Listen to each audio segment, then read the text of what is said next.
大家好，我是彩虹。今天用1碗花生和1碗糯米粉来做好吃的。首先准备200克糯米粉，少量多次的加入190克开水烫面，一定要把粉烫匀，搅拌成絮状，再加入100克糯米粉，混合均匀后加入20克油，揉成面团。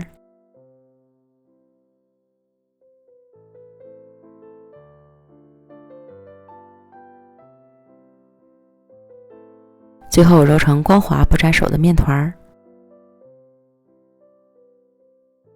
盖好休息一会儿。利用这个时间准备100克花生碎，加入40克糖、15克椰蓉、3克黑芝麻、15克油，搅拌均匀备用。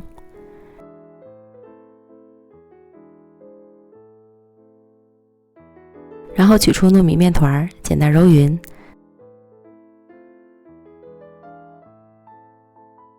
再搓成长条，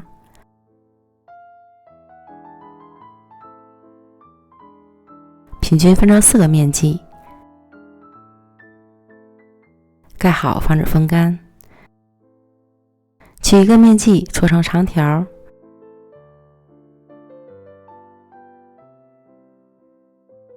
按扁，再上下擀开，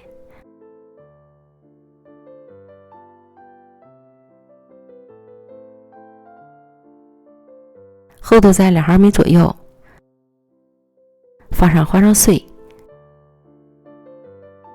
整理一下，再将面皮上下对折包好。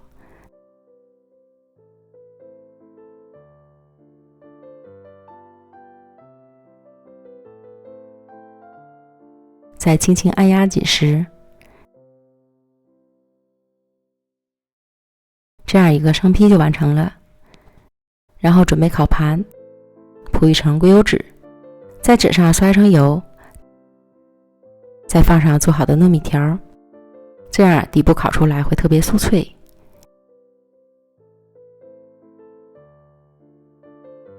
表面再刷上一层蛋黄液，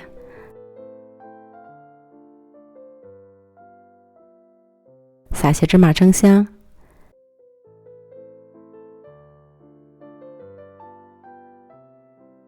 送进预热好的烤箱，上下火180度，烤20到30分钟。喜欢吃软糯的就烤20分钟左右，早一点拿出来。如果喜欢吃酥脆的，就烤30分钟左右。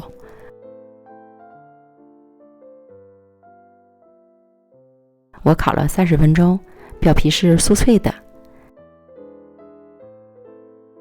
切开看一下里面，满满的果仁儿，吃起来外酥里糯，满嘴香，真是越吃越上瘾。喜欢的朋友你也试试吧。美食天天更新，咱们明天见，拜拜。